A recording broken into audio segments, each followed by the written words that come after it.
దేశం పరిస్థితి పద్మవ్యూహంలో చిక్కుకున్న అభిమన్యుల్లా మారిపోయిందని ప్రతిపక్ష నేత రాహుల్ గాంధీ ఆరోపించారు. అగ్నివీరులను సైతం కేంద్రం మోసం చేస్తుందని విమర్శించారు. వారి పింఛను కోసం బడ్జెట్లో రూపాయి కూడా కేటాయించలేదని దుయ్యబట్టారు. కేంద్ర బడ్జెట్పై చర్చ సందర్భంగా లోక్సభలో అధికార బీజేపీ ప్రభుత్వంపై తీవ్ర స్థాయిలో విరుచుకుపడ్డారు రాహుల్ గాంధీ. భారత్లో భయానక వాతావరణం నెలకొందని, బీజేపీ చక్రవ్యూహాన్ని ప్రతిపక్ష ఇండియా కూటమి విచ్ఛిన్నం చేస్తోందని అన్నారు.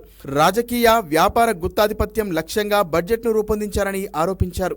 దేశంలో బీజేపీ చక్రవ్యూహం ద్వారా భయం వ్యాపిస్తోందని, అందులో రైతులు, కార్మికులతో సహా ఆ పార్టీ ఎంపీలు చిక్కుకున్నారని వ్యాఖ్యానించారు. వేలాది ఏళ్ల క్రితం హర్యానాలోని కురుక్షేత్రలో అభిమన్యుడిని చక్రవ్యూహంలో చిక్కుకునేలా చేసి 6 ప్రాణాలు తీశారని రాహుల్ గాంధీ గుర్తు చేశారు. కేంద్ర ప్రభుత్వం చక్రవ్యూహాన్ని నిర్మిస్తే కులగణనను చేపట్టడం ద్వారా దాన్ని విపక్ష కూటమి విచ్ఛిన్నం చేస్తోందని చెప్పారు. భారతదేశాన్ని బంధించిన చక్రవ్యూహం 3 శక్తులను కలిగి ఉందని రాహుల్ చెప్పారు. అవి గుత్తాధిపత్య పెట్టుబడి, ఆర్థిక శక్తి కేంద్రీకరణ, సిబిఐ, ఈడీ, ఐటీ వంటి సంస్థలని పేర్కొన్నారు. ఈ 3 కలిసి చక్రవ్యూహంలో ఉన్నాయని, అవి దేశాన్ని నాశనం చేశాయని ఆరోపించారు. అగ్నివీరులను సైతం కేంద్రం మోసం చేస్తుందని ఆరోపించారు రాహుల్.